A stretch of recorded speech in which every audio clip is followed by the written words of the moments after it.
G'day, Inside Ball. I told you we'd have a big guest, Kevie Walters and Dobbo with you. And this bloke, if you're a Broncos fan, you know him better than most. 347 NRL games and all for one club. He's a one-man band. He played 19 Origins, 13 games, 13 times for his country. He's a Paul Morgan medal winner twice. He's a Wally Lewis medal winner. He's Dally M Lock of the Year. He's a Broncos captain. They call him Cozza, the great Corey Parker. Hello, mate. How are you? Going well, mate. Do I pull you up on the Paul Morgan medal straight away? Why? Yeah. 3 times. 3 times? Oh, sorry, mate. You want to go yeah, again? sorry. Yeah, no, it's all right. So what years were they? 9, 11, 13. Yeah. 13. Yeah. Something like that. I missed the 11. Well done. 3. It's fair go. But, mate. Mate, you've got you've got a house full of trophies. Where are they all? In storage at the moment, Are they? going through sort of renovation style. But, yeah, look, 16 years at Brisbane, mate, it was a wonderful time and moments that you will treasure for the rest of your life, to be fair. Like, as a young kid, all I wanted to do was play for Brisbane, and you were part of that reason, Kev. I got a great story on where my sort of burning desire first started for the Brisbane Broncos, and you were very much part of that. Tell us about it, mate. It was 92, grand final. Obviously, Broncos go back-to-back, 92. So how old are you in 92? 92, well, I was You're born in 82, so I you're was 10. 9, turning 10 at that point. That was the Winfield Cup days, played on a Sunday afternoon, which I firmly believe should still be the place that the games are played, on a Sunday afternoon. And I was dressed in a full Bronco outfit at home watching the game, cheering you boys on. This is the beautiful thing about rugby league is Mum and Dad said after the game, do you want to go and see the Broncos come back into Brisbane? I was like, absolutely. Yeah.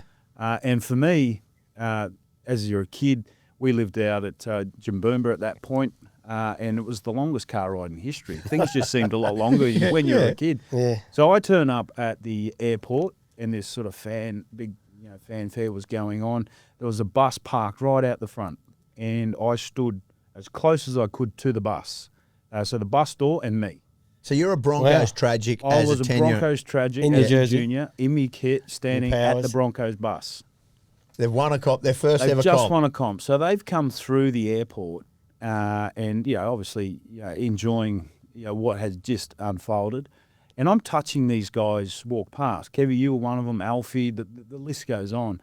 But then I was only little, I guess all the crowd started pushing. I ended up on the first step of the bus in the Broncos. But for me, that was where greatest thing ever. that was where my burning desire from that moment there, from seeing all you guys walk in, was for me was like, I want to be a Bronco. Yeah. And the beautiful thing about rugby league, you can be a young kid at 17 and you can be an older person at back end of your career and have that moment. I played alongside those two guys, Alf and Kevie, which was just Talk one about of those, getting on the bus. You heard was that one of story those- about getting on the bus. You're on the bus, mate. That's right. So for me, it was. I never it was knew that. very, That's yeah, pretty it was, cool, eh? It was a great story. So, mate, you played down at Logan, your rugby league. Logan Brothers. Logan Brothers. Good junior club. Proud club. Cam Smith was there. But were you, as a kid, and I'll get to your work ethic because it was unmatched, but were you, as a kid, a rep footballer? Like, when you were going through, like, you see some kids He who was have had... part of that Australian schoolboys I team. know that had when later on, the but just best ever when or you something. started at Logan Brothers under 10s, 12s, were you always in the top end of the kids coming through? I only ever played for 2 clubs my whole life, Logan Brothers and the Broncos. So I didn't sort of like change too much, very loyal, I suppose, in that regard. But when I came through, Dobbo, I was fortunate enough to make rep sides. Yeah. There's a lot of politics at different stages, but coming through, used to play club rep, like BJRL back then.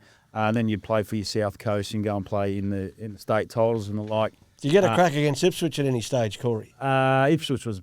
They were in the division. Weren't as strong as they are now, put it that way.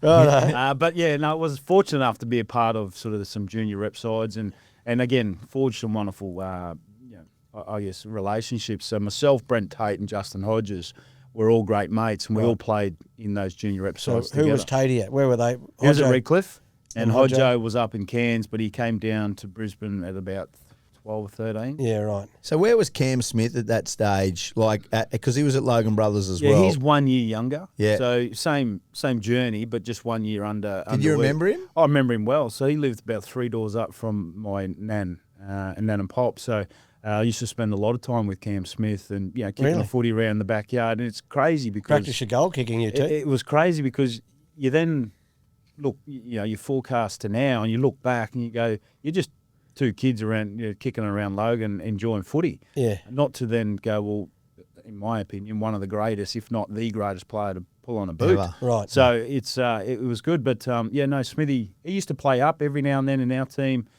sporadically if we had some Was he a injuries. half then, Corey, or Yeah, he 5'8"? played. Well, I played 5'8" until I was 15. And he was 9. His dad was coaching. But he played a bit of everywhere back then. He was a taller You did as a 9. kid, didn't you? Okay, so 92, you're 10.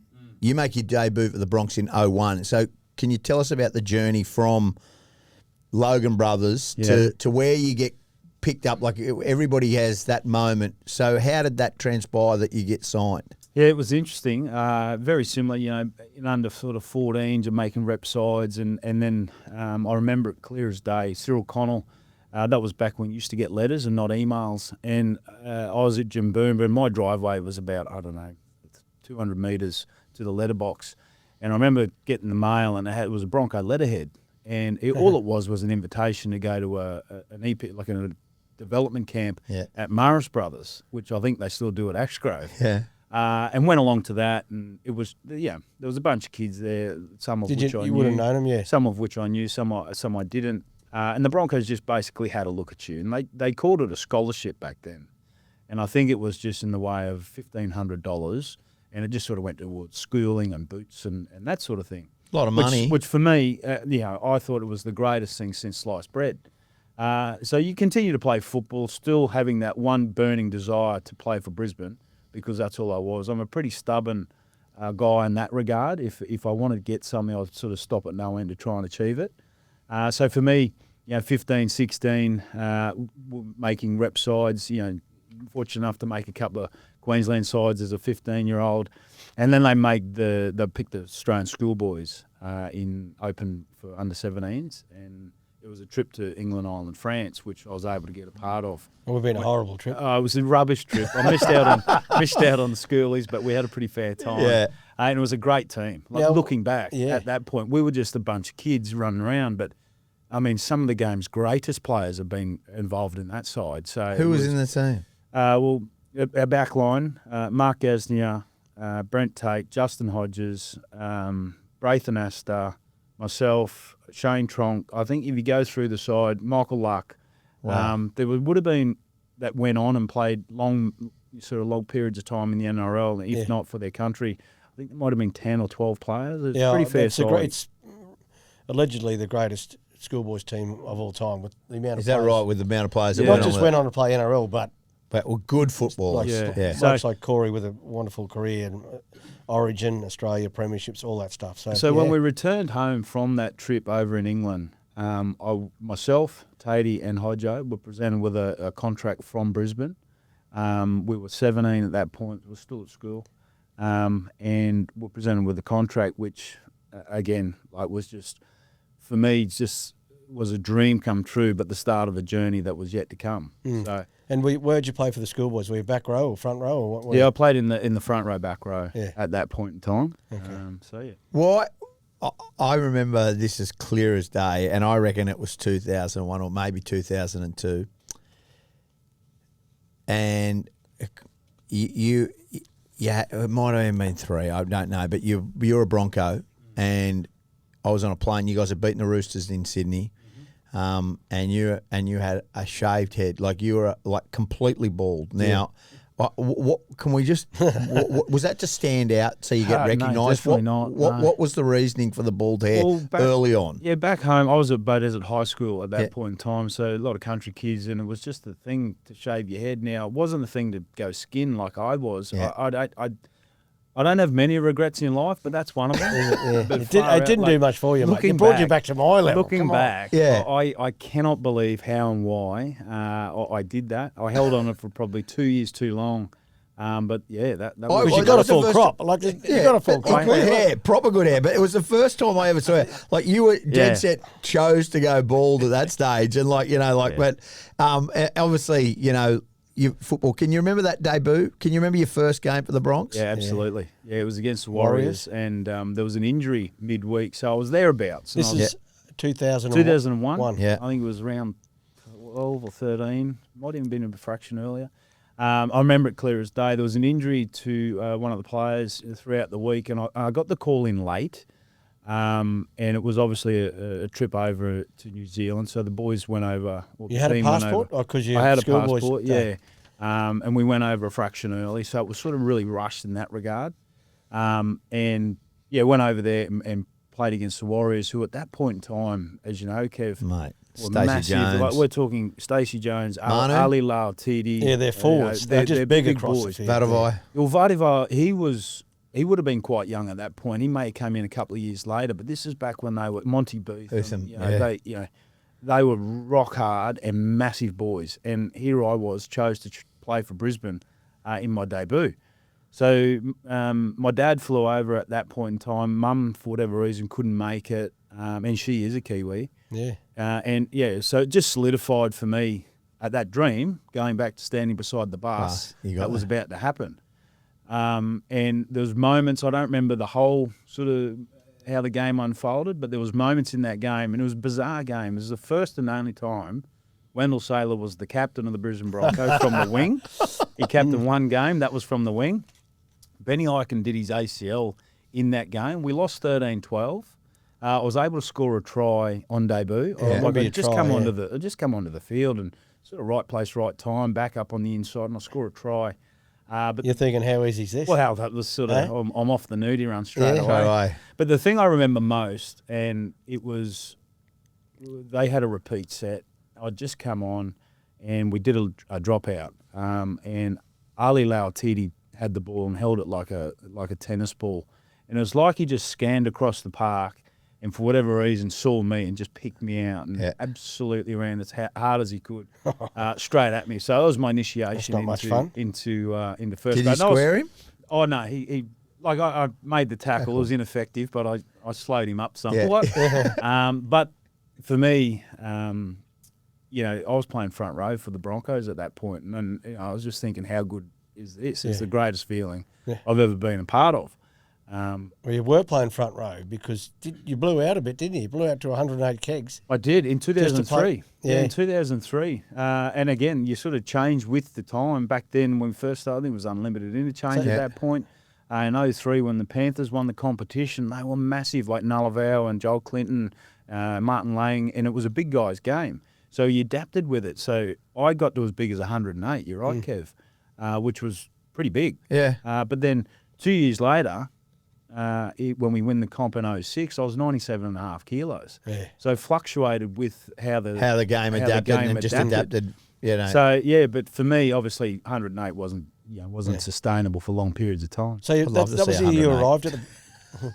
That was that the year you arrived at the. What year did you actually? You finished school straight into the system, didn't you? Yeah. So I finished school in 1999. Yeah. And at that point in time, the Broncos had a team called Bronco Colts, and they played in the A grade comp in Toowoomba. Yeah. And you had to be 17 and a half to play in the A grade comp in Toowoomba. So I was still at school, which myself and Justin Hodges were turning. So he's around the same sort of birthday. Yeah. And we went and played for the Bronco Colts, and we're wearing Bronco colours. We're playing an A grade comp, and if you know the A grade comp, back tough. in the 90s, it was rock hard tough. Yeah. You're playing like proper chippies, brickies, the whole lot. And because you're a young kid, all I want to do is take your head off and set a bit of an example. I absolutely loved it because it taught you a few things. Taught you how to play tough. Taught you how to think on your feet pretty quickly. And some wonderful experiences. So 17 and a half, and then the following year, Kev, in 2000. Played for the Toowoomba Clydesdales. Yeah. We lost that grand final at Redcliffe, and we had a stacked team. You were in that grand final side too. We shouldn't have lost that grand final, but the following year Stowell was the manager. Yeah. Corbo was in that too. Yeah, mate, we had a great side. Chrissy Walker and Shane Walker. We shouldn't have won. Shouldn't have lost, but that was the case. And in 01, I was able to debut into first grade, and I ended up playing 10 games that year. So I came in sort of midway through and played 10 games, and we got knocked out of the semi-finals against Parramatta. Righto. Fast forward to 04. Actually, no, I want to go back. Tell us, you must have been off contract. So you're off contract in 2000 and... yeah, it would have been You and your mate Tate stuck Yes. away to the Bulldogs. Yeah, we did. What happened? Private meeting with the Bulldogs, trying to, Well, Well, so we're here's off the story. contract, and there was some interest in and around myself and Tatey. Tate's brother-in-law, Brent, was Steve Price. Was at the Bulldogs at the time.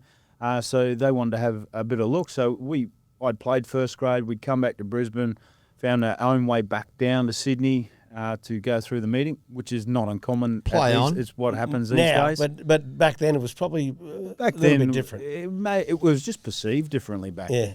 then. And Wayne got wind of it and dropped us the next week. Stop it. Yeah, Back to reserve just got grade. his big heavy head on and said, "Well, you want to play for someone else? You can go and play reserve." He grade," did that to which- Hodjo as well, didn't he? that's- it's same- Well, he same left time. him there, though, Yeah. Hodjo. Yeah. These two came back. So, in. so that was some interest that we'd had in the same. Were you really? Did you used to really think about leaving, or just testing the market? Well, I thought about leaving Kev because of the money. So as a young kid, it was sort of money, but for me, I still took myself. What sort of money are we talking? Cos? Yeah, no, that's fine. I took myself back to being that young kid next to the bus. So I played 10 games of first grade at that point. Young front row at that time. I signed at the Brisbane Broncos for $80,000, and not a lot, but was pretty good for my first straight contract. out. But I had the Bulldogs at 160, 170, 180 for 3-year deal. And I had Craig Bellamy, who'd just left to go to the Melbourne Storm, who timing's everything. He offered 190, 200, 210. Right. I stayed for 80K because at that point in time, the Broncos were a massive, massive club, and they had so many superstars. And if I'm going to make it at Anywhere. the Broncos, I'll make it anywhere. Yeah. And I still hadn't made it at the Broncos. I've been there for 10 games, and from that time, I go on to some wonderful things. I just want to ask you now, when you look back, and loyalty's a big thing for you, you don't regret it? Like that kind of money, like in this current, and we'll get to, I reckon you got... That's a pretty big pay rise. No, but I reckon he got duped later on in life, and I'm going to get to it, like at the Bronx. But do you, you look back now and go, maybe I should have gone to Melbourne, because they did sign some pretty fair footballers coming through at that Hindsight's stage. a wonderful thing, right? Yeah. You don't know what you don't know. And at that point in time for me, I was able to play for my country, win a competition, captain the Broncos, win State of Origin. Yeah. And I'd been at Brisbane. And I'm still You can't here. put a price on that, Kev. No, you can't. I'm still in Brisbane, still working with the game of rugby league. So it's hard to put a price on it, and it's hard to understand what would have or may have come. But yeah. I think it worked out pretty well for you, if I really be honest. You go, you play Origin, and I reckon, I've got to be honest with you, your Origin career, it's literally two different times because there was such a big break. But very much so. You got to Origin early, and by rights, you would have thought you would have played a lot more Origins than you did. Now, you won a Wally Lewis Merritt. You had all the success. You were the best at Origin, but that was later on. Talk to us about when you get selected. And it came early. It did come early. Well, probably not in your opinion, but to the outside looking in. Yeah, so Origin for me happened in 2004. I think it was Game 2, 2004. Myself and Billy Slater we debuted together, the chip and chase game that was forever in folklore now. Yeah. That was the same sort of year I debuted. And I was 24 years of age at that point. And for me, we lost that series, and they were pretty fair side at that point in New South Wales. And I played 04-05, game 2, 3, and then into 05. And after that, Queensland then made a decision to change coach, and that was in the way of Mal Meninga. Yeah, so 05 was Mark Hagan. Yeah, Michael Hagan. So in 06, Mal Meninga came in. And because we'd lost 2 series in a row, whilst being a bit of a byproduct of the losing, he changed the whole team, brought in a whole heap of young guys, Matt Scott, Thurston, Thaiday, Nate Miles, these guys who came in, and it was 6 years before I made it back into a Queensland side. Would have felt like an eternity. Well, it was. So from a personal point of view... it bugged you a bit. I remember talking to you about it. Absolutely did, because I was a better player in that 6 years than I was when I got picked. So from a personal point of view, I knew I was a better player. I was playing longer minutes. I was my output was far better than what it was when I got picked. But Mal was the coach, and they weren't losing. They started that run. And for me, it was just a matter of, from a selfish point of view, I hope that player doesn't go any good. And that's just natural. Yeah, and I get an opportunity. And I just had to continue and play consistently well through that time to wait for that opportunity. You feel like you did? I felt you won 2 Paul Morgan medals I'm just in that asking time. But that's the funny thing. You were the best player at the Broncos in the voting, in your players and peers and coaches' opinion, 2 of those years, 9 and 11, and you still couldn't make orange. I actually had a conversation. You would never remember this, but I had a conversation with you one day about it in 12, I reckon, and it got to the point where you were filthy about it. Like, not selfishly filthy, just like, I don't know what more I had to do. Well, you start to doubt whether you can make it back into that arena. And as I touched on there earlier, my mum's a full-blood Kiwi. So through that time, I wanted to play rep football. So there was some serious contemplations whether I just go and pledge my allegiance to New Zealand, which I was well and truly within my rights to do. So I was going to ask you about that. To go and play for New Zealand. But going back to that loyalty and the passion, and I already tasted Origin and what it felt like running out at Suncorp Stadium, I couldn't let go, nor could I understand what it would feel like to be there in a black and white jersey and sing the haka or sing the New Zealand anthem and not give it the justice it deserves. I mean, it's changed a fair bit now in our viewpoint. But I just had to continually play well, Dobbo, until I got a chance of getting back in, which was in 2011. Yeah. I just want to talk a bit more about your debut. So what stands out on that night for you, or that week? Was there anything that sort of really a pinch-me moment? Yeah, pinch-me moment was putting my boots on and having a look around at some of those stars. I think anyone who's played for Brisbane, because Brisbane has such a household name and it has created so many stars, as you know, Kev, you look around. Well, Lockyer would have been... Yeah, you look around and you cannot believe some of these players that you're sitting beside. And then you're calling them friends, and then you're there for a period of time. So that was sort of the biggest pinch-me moment. I still remember turning up when Kelvin Giles was trainer and looking around and, Alfie and yourself and doing fitness and sweating alongside. And then, time moves on and you just form friendships. Yeah. And that was a pinch-me moment. All right, 06. What a year. Crazy. Yeah, I know you didn't play Origin, but it's a Broncos premiership, and it's only till last year. The drought was over last year, but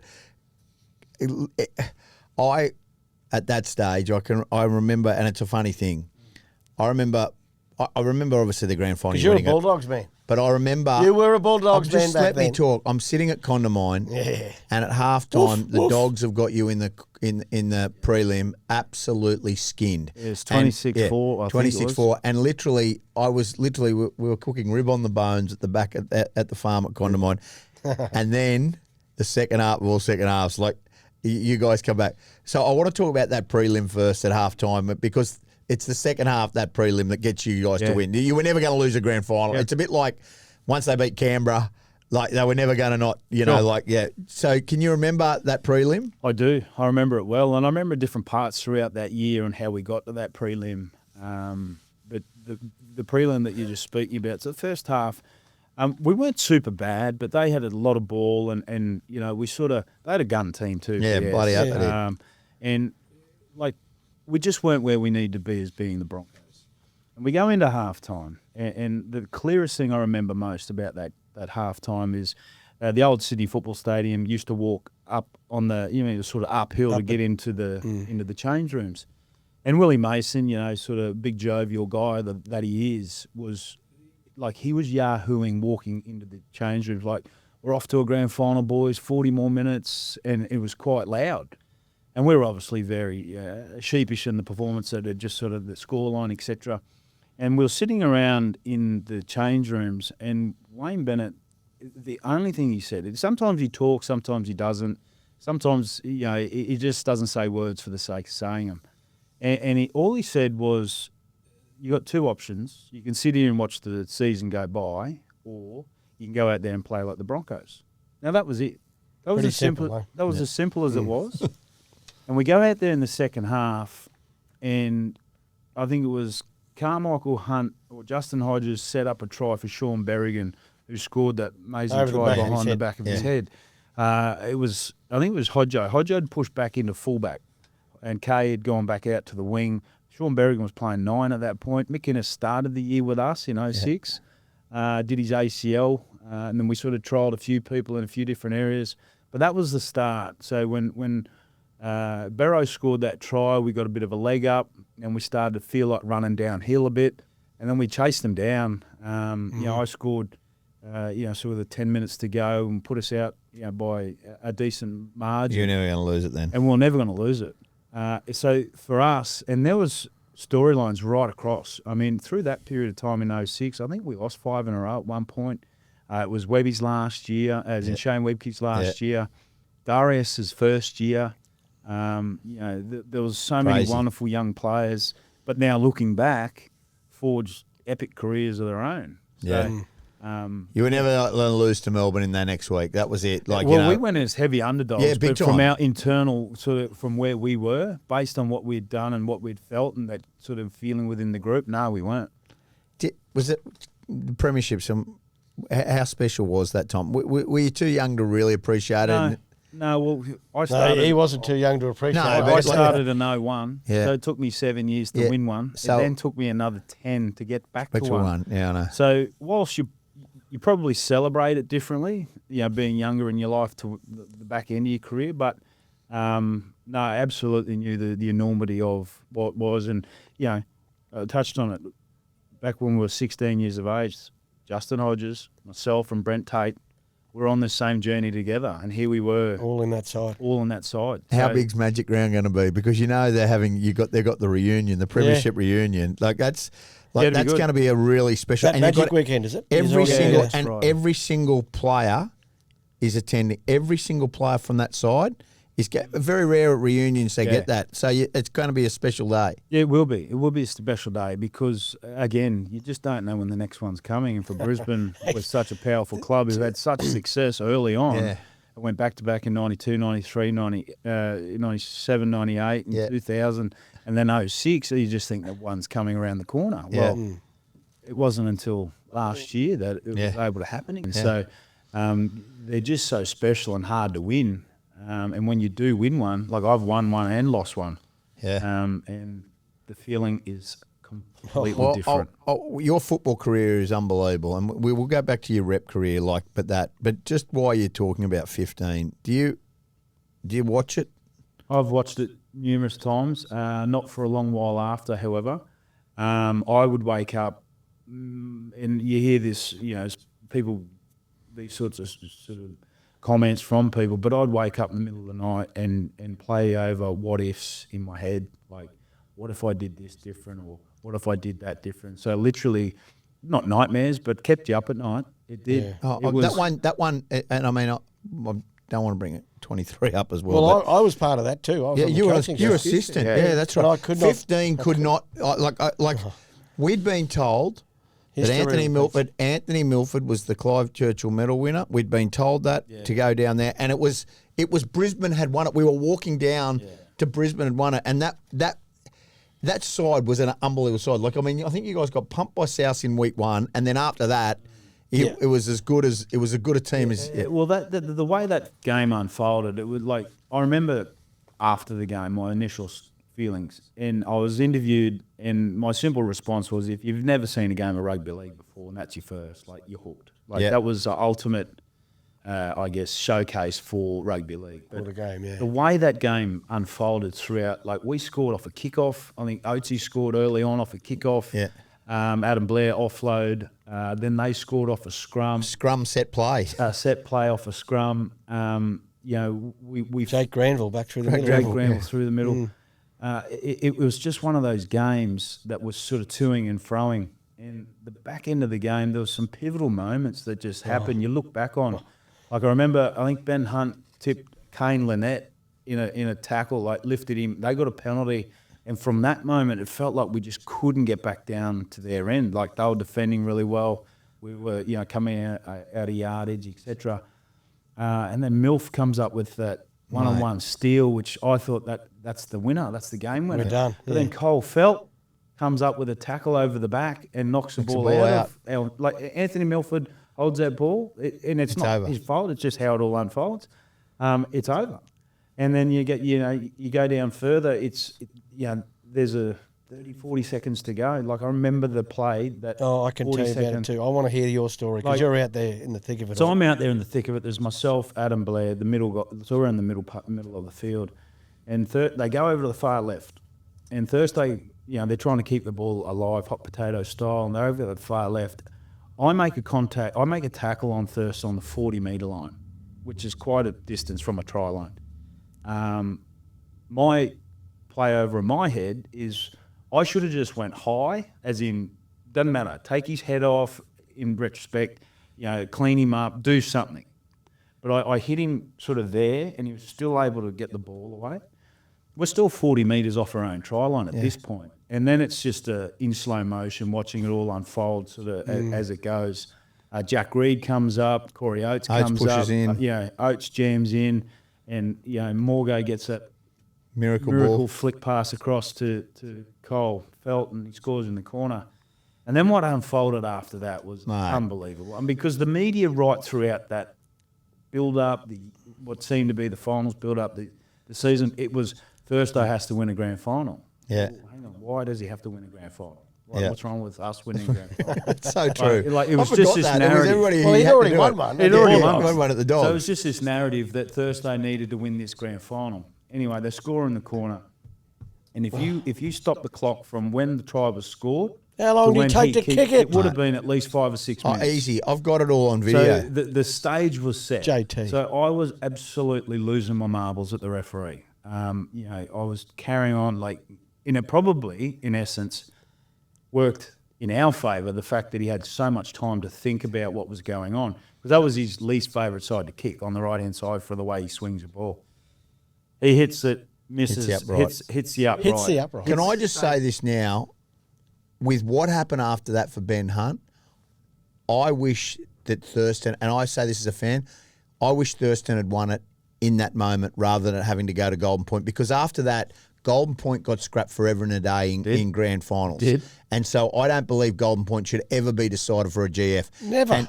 And so the fact is, in a lot of ways for you guys, I just wish Thurston had kicked it there and then so because the rest of that stuff. Well, there was still plenty of things to unfold. So he hits the post, and Hodjo and myself, we were senior leaders at that point. A quick discussion. Hodjo's like, what do you reckon? I said, well, it's hard to win a game without the ball, and so we receive. Cole Felt puts up a kick, then mastered this art of spin it, and Benny Hunt comes up with the error. He initially straight away drops, and we're thinking, okay, well, we're still in this. Still in this. It's anyway.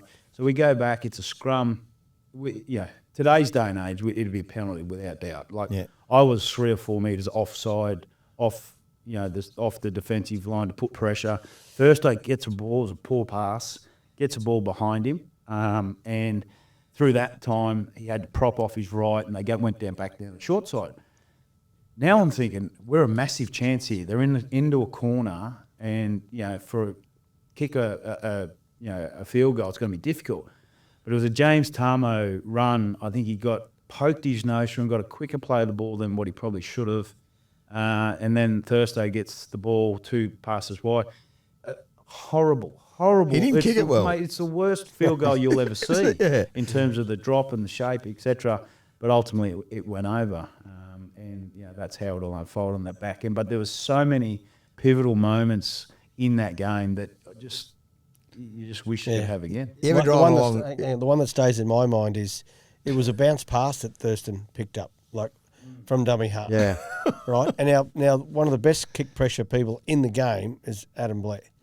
and he missed the kick pressure because of the bounce pass. Bounce pass. And then he comes back off his left, and Corey rarely misses a tackle, like he says. Bounces off him, and then he throws it anyway. Blairy shot out. Anyway, there's a lot. It's one of these things that I suppose you'd be driving along at different occasions and you just whack the steering wheel, you know, like. Well, my kids now, right? So they love footy and they see, and it's one of those sort of, particularly the moments. Yeah. The moments never change. And just show them the 06, mate. Just burn the 15. Burn the 15. We'll go back, and please you talked about Origin and what it was like once you got back in that side. Like, your football was unbelievable, sublime at that stage. You won a Wally Lewis medal in that time. But playing with all those blokes, playing with Thurston, playing with Smith, you were very much a focal point. Like, that was it was an unbelievable time. I don't think we'll ever see it at that time again when we had the calibre of players. Yeah, I think, Dobbo, when you play in Origin, and Kevie, you probably can attest to this, there's a difference between playing the games and then feeling as though you belong in a State of Origin arena. Yeah. And there is a moment that you feel as though you belong. Your approach is different, your preparation's different, and then the way you play and the confidence you play with is different to when you first played your first game. So for me, I debuted in 04, as you touched on, but then didn't make it back in for 6 years later. So I'd learnt a fair bit through that 6 years. Life Premiership skills, Premiership winner, 150 more games type thing as a player. So I knew myself a lot better. Plus, I still knew the individuals that were in that team because I'd grown up playing with a lot of them. So when I was back into that team, my one promise was I'm not getting let out of this team ever again. And I came through on the bench. I won the Players' Player off the bench in my first game, and from that, just sort of worked my way into the starting side, and the rest is never history. gave it up. Yeah. Never gave it up. It was pretty special. But yeah, I want to go as far as saying this. You managed yourself for a long period of time. It was one of those things. And Webby did a bit as well. Webby did it as well, and we talked to Webby about it on this thing. Do you reckon you undersold yourself, like you were a good footballer, or not, and didn't get jibbed because you love the club? But I reckon you left a lot, and it hasn't bothered you. But do you think that you left a bit of dough behind? Oh, absolutely. Without doubt. And look, you got to understand, like when we won the comp in 06, I think the salary cap was $6 million, something like that. So pay was quite different to what it is right now. So you got to understand that. All relative. But I probably undersold myself, and I had that loyalty of wanting to play for Brisbane. But from the club's perspective, they then also understood that we could probably take him for a ride a bit here as well, knowing that he's probably not going to leave. Yeah. So there's probably two ways there, and ultimately at the end of the day, that's what ended up making me retire, to be fair, because I didn't want to play for another NRL club, but I wasn't offered the money I probably should have been. To continue to play on. So how old were you when you did retire? I was 34, but I was still... Mate, it was a shock when you retired. It was a shock when you retired. Everyone was, because you're still playing. I was playing for the country. I was playing for Queensland. I was still playing good football for Brisbane. But looking back, that's probably what peeved me off the most, was at the back end when you'd been there for such a long period of time. Yes, people change, CEOs change, coaches change, come and go. But ultimately, that was the decision on why to retire from Brisbane. It was, Wayne didn't say you should do it. You didn't, like some people get that. My relationship with Wayne has always been one of honesty.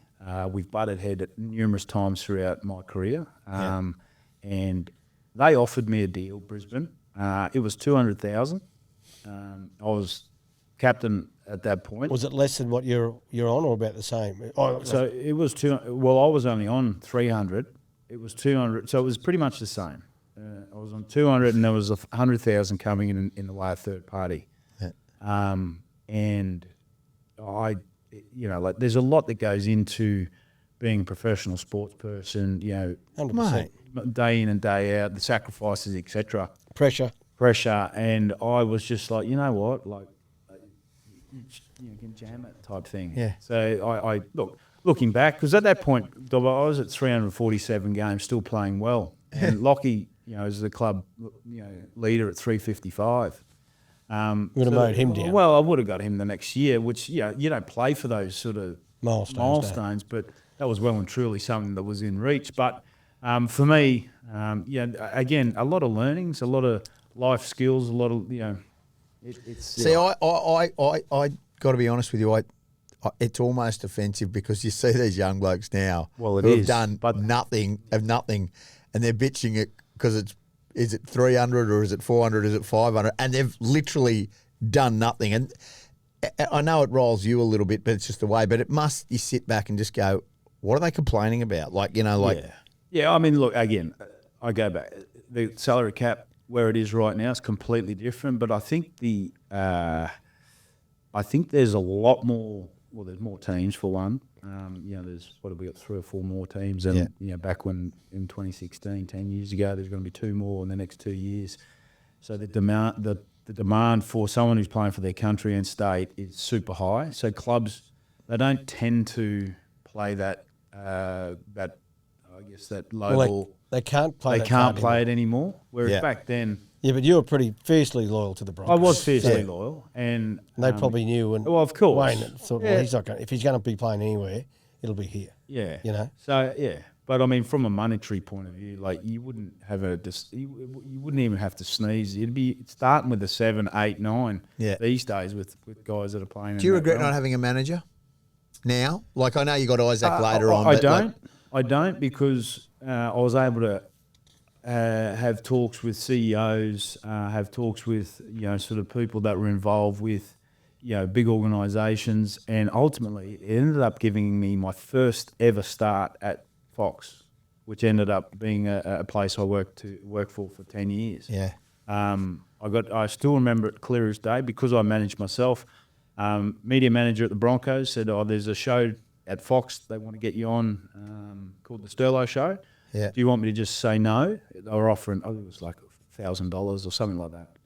I said, no. I want to get me on the show, but I also want to go and meet with Patrick Delaney, who's the CEO of Fox Sports at that point, to have a chat. And, so I go down to Sydney, I do the show, and there's only twice. It's the only time I've ever been in the CEO's office at Fox.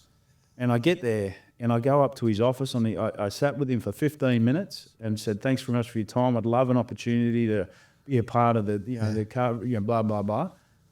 I'm not doing that if I've got a manager. It's not happening. I'm not having those conversations. So that got me in the door.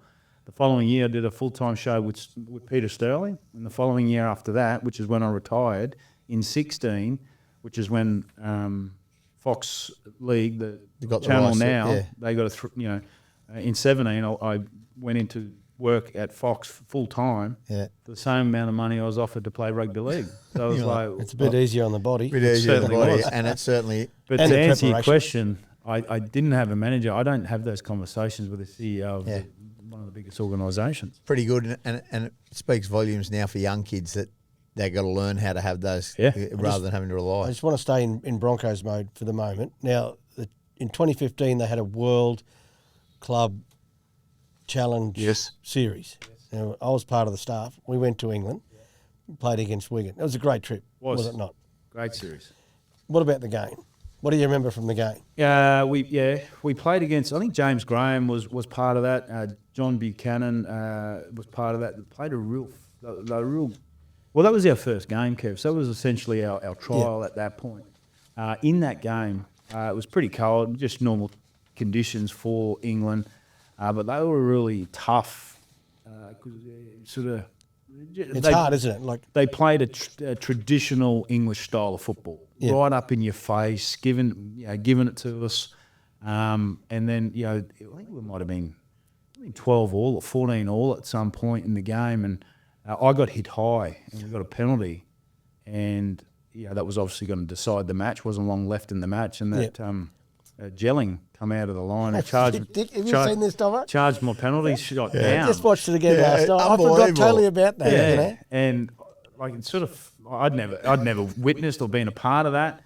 So I'm setting up for a shot, go for a penalty shot, and he comes down like he's in union and charges it down, and he gets marched for 10. You marched him too. You go, off you go, mate. Anyway, I get another shot. It's at the end of the game. I hit it and we win. But they were great trips. Any trip you can do with a team, as you know, Kev, is very good. Did you play in the 07? Like you won 06 at Broncos? Played in 07. We played St Helens. I scored a try in that game, and we're under a fair bit.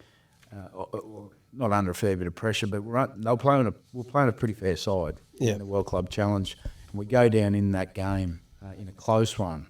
But I remember enough. Again, it was sort of the way the seasons were done. It was sort of it was like a first game. A lot like the Broncos this year. Look, Yeah, we got so much to talk about. Well, I just want to ask you, finish your footy career. Who's the best player you ever played with?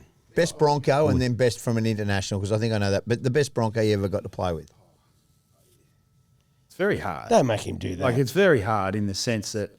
Well, who did you enjoy playing with the most? Well, there were so many. Like, Justin Hodges and Brent Tate was on this journey with myself. Then I turn up and I play with the likes of Kevie and Alf, who I started that desire when I first saw them. I parked myself along Shane Webke and Andrew G when I was a young kid turning up.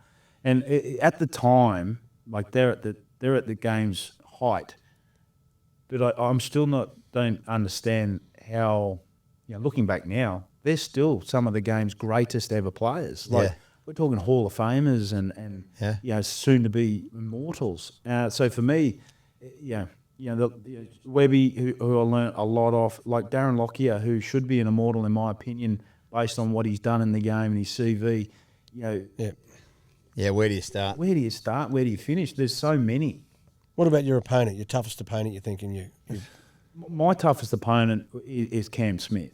I've known Smithy since we were kids. I think he's the most durable player the game's had. Yeah. I think he's, in my opinion, he's the best. The smartest number 9 the game has had, and there's been some beauties, but just his ability to stay poised, calm, in control of the situation, one step ahead, coming up with the right plays when needed. And I played with some great players. But he sticks out to mind because if you ever saw Smithy, and you know him well also, he's not a guy that is bulging with muscle. He's not a guy that, you look at him and he's pretty unassuming. Oh, he really is. He looks like an account. I used to call him the accountant. That's right. So, mate, taking all that into account, but just his brain, what was between his ears. Smart football was very good. Played in the middle, 400-plus games in the middle of the field. Pretty good going. What about, you got a favourite Broncos moment? Would it be the 06 grand final? Is that? I got 3, Kev. Game number 1, which was a boyhood dream to run out in the Broncos jersey. 06 grand final, which was a special one in the sense that it was able to win a grand final. And then game 300. I go back to game 1 and what it meant, but then game 300. To walk out with the kids, my wife, your friends and family who'd been on that journey. This is 16 years, been on a journey. It's quite emotional. Like it's something you look back on and your kids and memories and photos and to be able to do that at Suncorp Stadium in front of home fans also was pretty good. And favourite moment for Queensland? Favourite moment 19 Origins, of course. Yeah, favourite moment for me as an individual, aside from the series wins and the like, was Game 3 in 2015. I had a great series, that series. We go into that game, it was a decider at Suncorp, and we put 50-odd, I think it was 52 on New South Wales.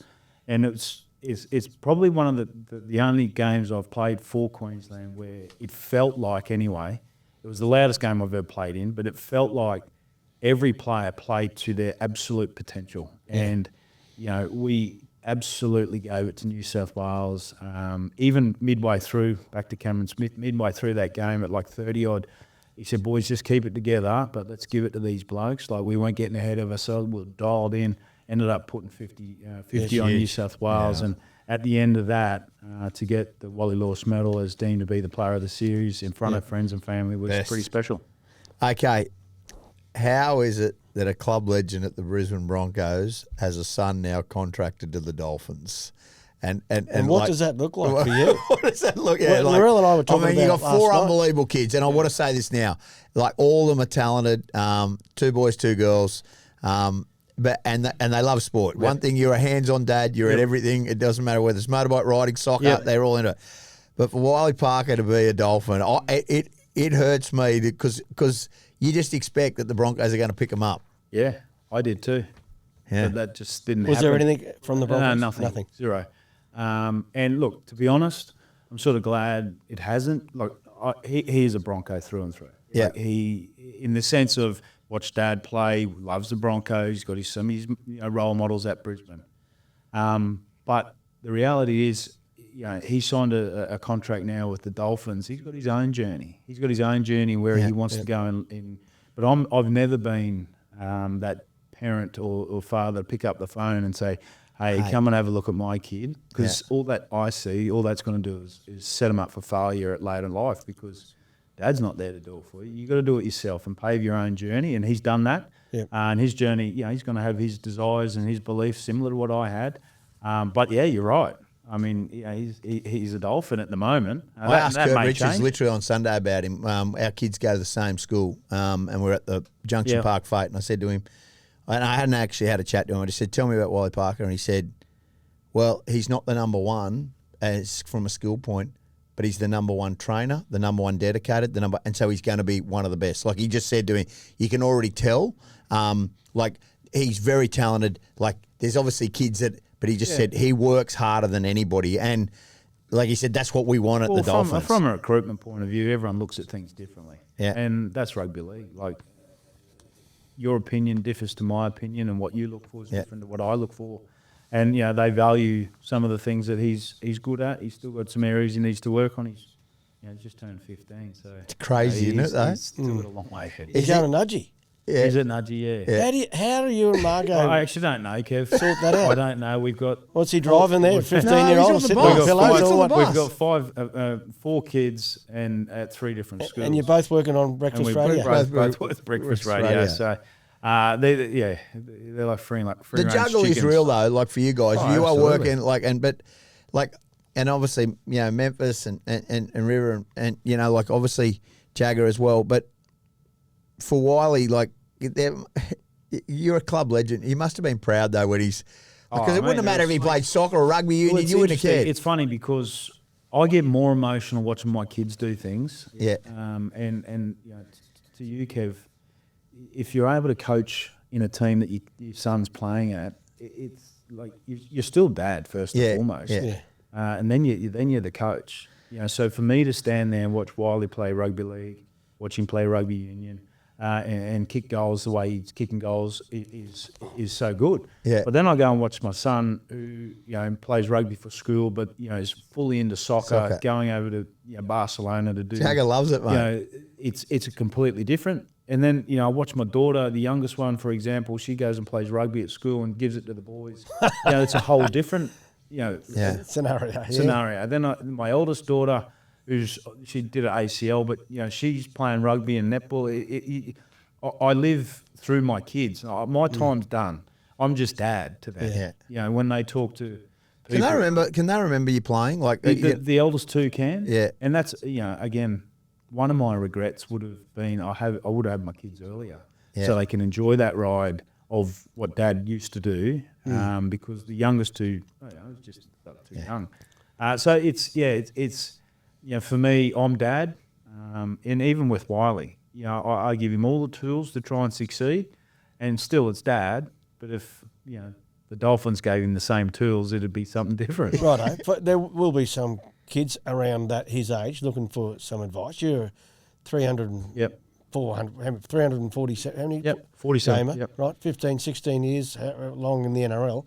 What advice would you give to those guys as a young fella coming in, apart from shaving your head at an early age? What advice would you give them? Well, the advice number one would be and this is life in general, then you don't have to be a sports star, is if you hang around good people, you'll tend to be a good person. That's first and foremost. If you hang around dickheads, you will be one. End up being a dickhead, yeah. That's first and foremost. So find yourself some good people that are going to be in your corner. Secondly, if you have a desire, you have a want to succeed, we've got to put in the work. It doesn't matter if whatever facet of life you're in, you got to do some work behind it. So if that's in rugby league, the best thing I think, that best asset you can have as a rugby league player or any transitional sport is fitness. Yeah, and that's it's free fitness, isn't it? You can work as hard as you want. Absolutely, that's not a skill, and that's the difference, Kev, because you've been in it, you've coached it, you've been around it.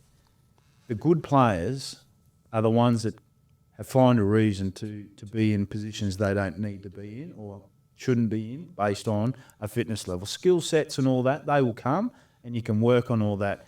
But hard work, dedication, and it means you may have to be selfish in the regards of saying no to some things you probably don't want to say no to, and you have to learn them along the way. But working hard has been something that's been instilled in me as a young kid. Like Dad was a truck driver, Brisbane, Sydney, Melbourne, back again all week, every week.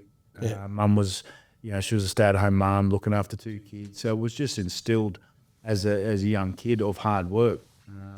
So for me, hard work will surpass any of it. While he's doing it, they love him there. He's training that, like, and you don't like rapping him, but he's training the house down, your son. Well, I don't like rapping him because, I give him good, honest feedback in where they're going. If they deserve a rap, absolutely. But, I'll let them sort their own journeys out. I hate the fact that there's a Parker going to play for the Dolphins. I think the Dolphins are smarting. It's not there yet, mate. He could end up back at the Broncos. Well, right? he could, but right. I don't like that. Like, I don't like his first contract was at the Dolphins when you've got a club legend and a club captain. I agree 100%. But that's not Corey's decision. That's not our decision. And you're never going to pick up the phone and say to Simon Skellin, hey, mate, get going. That's never been my go. No. Mate, you and Margaux, what a success story that's been. Like, I mean, we talk about Margaux. Margaux's number one breakfast show. I want to talk about his caravanning too, mate. Well, she's the one that does that. But, like, Margaux... And he held that tent, cyclone came. We've got to hear that story, surely. Was that you in the picture holding the tent together? No, it wasn't. I was there. I was between two. Well, he had his shirt off, this bloke, and you were one of the first ones in my memory to rip the shirt off. They got ripped off in the storm, did it, or what? Southport Caravan Park's got a lot of stories with the Parkers, believe you me. Like, if you want to go there at Christmas, there's a crew of them there that just... but Margaux and you, like, it's pretty amazing that you're both breakfast radio. Magoo's number one, she's paved a career out. Like, she sacrificed a lot early to be a mum while you did that, and then you gave her the tools, and she's gone on. And, like, it's a great story for both of you being able to do breakfast radio in opposition against each other in a weird sort of way. Yeah, it is. It's for me in my role and what I'm doing, it's sort of another avenue of, I guess, TV work, which is sort of kicked off again for myself now, hosting the Agenda Setters. Hosting the Agenda Setters. For Margaux, she took an opportunity which she generally says yes to everything. I think it was with me and to start off with. It was you, yeah. But for her, just being able to... I think the thing that resonates most with her role and what she does is, she's a real person. What she says is generally real. That being the sense, she can resonate with, let's call it a bogan. That's what we are. She can resonate with someone from an articulate background, and she understands the demographic of people, and she's forged a great career out of doing that. But her opportunity was River, our youngest, in 2016. She was still breastfeeding. Yeah, she got an opportunity to do it at 94.9 at Ipswich, River, and did 1 week, and then off the back of that, went and did Dead Set Legends, I think it was, with yourself, and then down the Gold Coast, and Luke. Now she's sort of well and truly entrenched in her role in breakfast radio for Triple M now. So she's done amazing things. Yeah. When do you see each other as a husband and wife? Yeah, we shake hands on the way through, and because I have seen, like, when she was on the radio and you were doing your stuff, positive drop-offs. Yeah, you'd be at home plaiting. Mate, he's everything. Well, yeah, that must be a really special time in your life. Yeah, you're spot on, Kev, and you can when you do have differing roles, and Margaux was stay-at-home mum raising kids. We had 4 in car seats there at one point. while I was being Playing a your footy. professional rugby league player, which to be a professional at any sport, you need to be a little gotta bit lock in. selfish, Yep, and gotta you lock need in. somebody with some enormous support behind you. Otherwise, it just won't work. And so she did that. And then when I retired and I was doing weekend sort of like Fox work on the weekend, it allowed me to be at home during the week in and around, sort of some assistant work I was doing with Broncos at the time. So that was, do the kids. And I'm very hands-on anyhow, but I love those moments with the kids because it goes quick. And packing the lunches too. You used to get the lunches? Packing the lunches. I don't think they like that anymore, but it's special moments because, I got one driving now. Like the eldest is driving and, young fellas. I wouldn't want to be in a car. Obviously, Wiley's driving, is he? Or what? No, Memphis is driving. So she's 16. Wiley, he drives, but he's not allowed legally on the road. Right. But So you taking them for who's doing their hours with them? I do. Yeah, we both do. Margaux wouldn't I do can just ours. imagine you Margaux, sitting in the there's no- passenger seat, driving. No, he'd be good. He'd be good. He's a car freak, mate. He loves I know, cars. he's a petrol head. bogan. He's Yeah, a but bogan. so is my wife, and I'm just I'm sit there. Put not your so, indicator on now. No, I'm No. not. I reckon you'd actually be good. Margaux, I wouldn't let Margaux go. Braking. I'm fine. He knows it. Look, Mate, I'm good. I just sit there. So What? Because obviously agenda setters with 7, it's the start of it and it's building nicely, and SEN Sport as well. Any desire at any point to get back into rugby league, or is it more you've got a very, very well established media career and it just the juggle like now, and you've got your Nines tournament that you own, like, which is very big. you're going country this year. Yeah, we are. Yeah, it's difficult, Dobbo. Like when I come out of retirement, I was part of the Broncos from a coaching perspective, and I absolutely loved it. I mean, I coached with the NRLW sides. We're in there. I did Queensland 18s 2 years running, and then obviously with the first grade side, and I love it. And it's a passion, and when you're involved with it, it's an itch you and Kev, you Got to keep scratching. You've got to keep scratching because you see individuals get better. Yeah. And you see the elation and you see the satisfaction and the enjoyment, and you've played a part in that, and then you want more, and then you want more. But I've been out of that for 18 months now. Would I get back into it? Absolutely, 100%. absolutely. He's ready to go. Absolutely, He's ready. But yeah, I mean, At another club though? different things. Would you go to another club? So that's an interesting one too, right? And if you were going to go to another club, yes, that you would. I would. And I had conversations with some other clubs as well, which just didn't end up coming to fruition. But then on the other side, I thoroughly enjoy what I'm doing from a breakfast radio point of view. You can't thoroughly enjoy getting up at 4. The agenda setters in what's happening there with Channel 7, the World Cup at the end of the year. 7 are going to make a play in the NRL. NRL rights moving forward. Is it Origin they're going to make a play for? No, they're going to Monday nights. Yeah, I'm not Monday sure nights. exactly what, but Monday night footy. There's 2 more teams coming in, which means more games, which means that the pie gets bigger for everyone. And Right. Well, okay, one more controversial question. A position's opened up at the club, assistant coach. Would you put your hat in the ring for that? If they thought I was the right man for that job, absolutely. Right.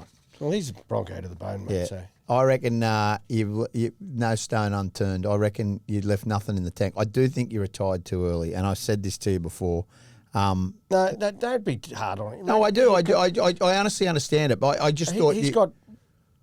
What's the word I'm looking for? You got standards and guidelines that you stick to, and that's why you principles. Why you've been the player you have and the person that you have, you don't bend those principles. So, who was your best coach? You had a few. Interesting, eh? Because when I first come to the club under Wayne, I thought Wayne was the messiah. No. You had Kevie Walters first as your coach at the Clyde. Oh no, Wayne was 2000.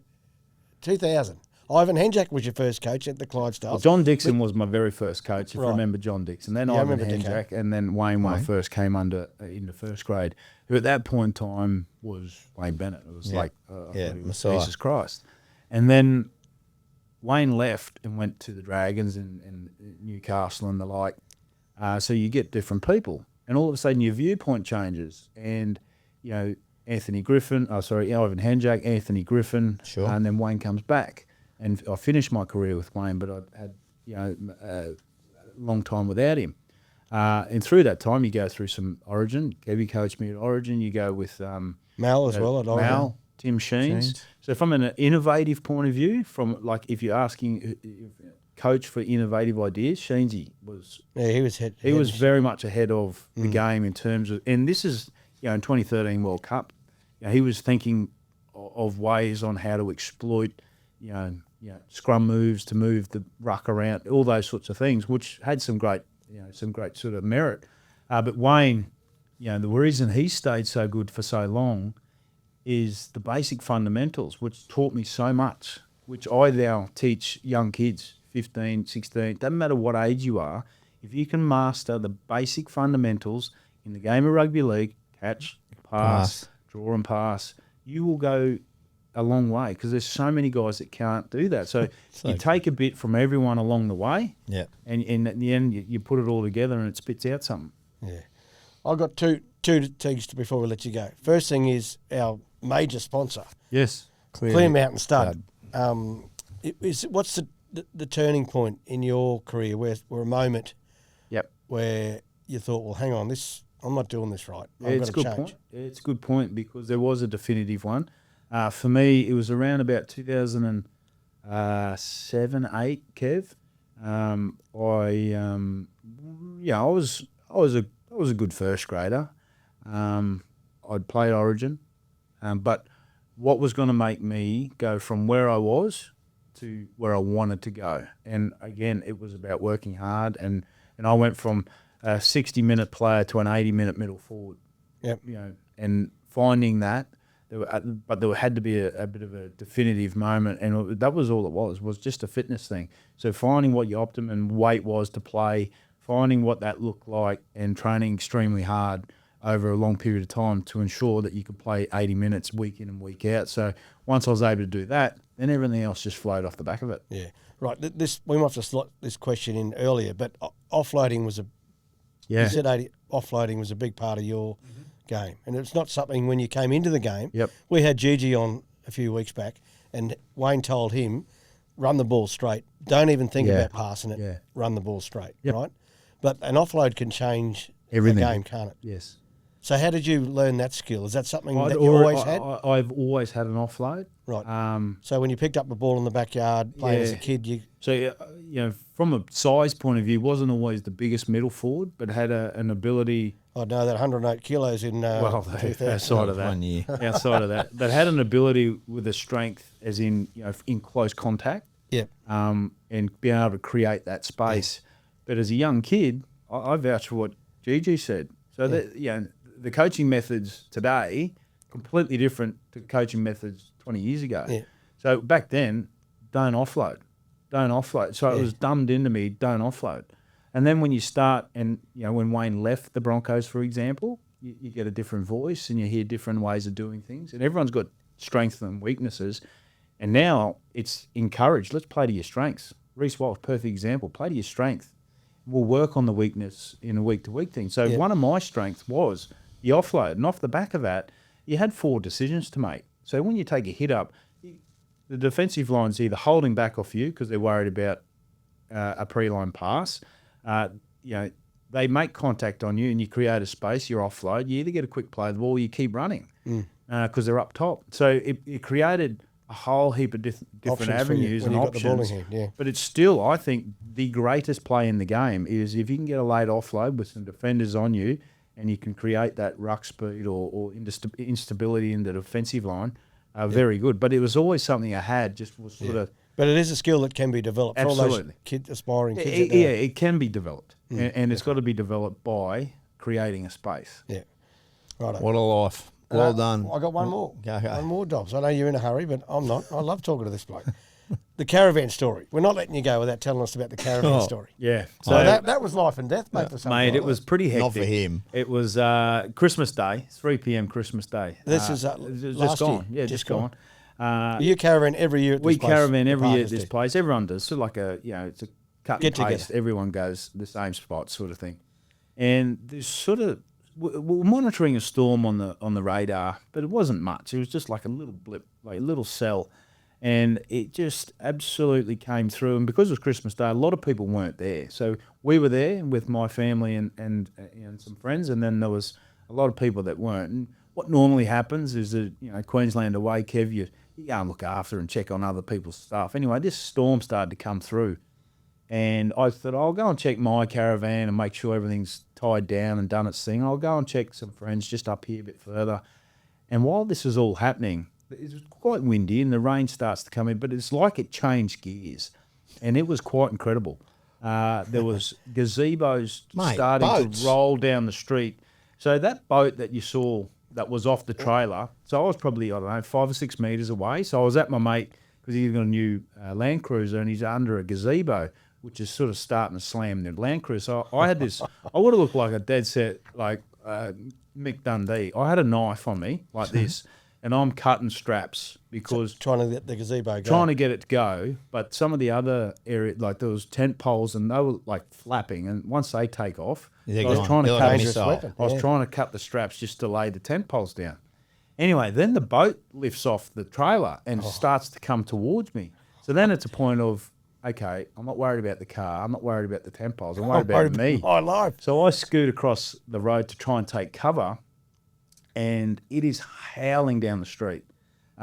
It's raining, howling down the street. So I'm between two cars, and one of the cars is starting to move, like just rock. But I was at the back wheel. I was like, I'm not standing in the middle, because if something comes under the car, it's probably a chance to hit me. So I'm crouched behind the back wheel. Then I move to the front wheel because a friend is across who was doing the same thing. He was 4 metres away. I couldn't see him, trying to yell at him to let it all go and just duck for cover. And then it sort of dwindled away, and it was incredible what all unfolded. Cannot believe no one got hurt. Southport caravan the crane had buckled over at this point, like a crane buckled over. And it was one of those Thank moments. God you've got Margaux, who's big on social media, because the whole world got to see it. Because Margaux was actually she became to see it, mate. It was unbelievable. Well, the whole world did see it, and apparently, everyone knew that we were there, and we sort of got caught up in it all. But it was a Christmas night to remember. Well, it's in the archives now, mate. It's there forever. Well, I'm out of questions, Dobbo. What a wonderful career. Great to have you on, mate. Thank you, boys. Appreciate it. And welcome to the you're still looking pretty fit too. You're not that 108 kegs that you were in 2002 or 3. I'll do me a bit, Kev. Bit like yourself. Good on you, mate.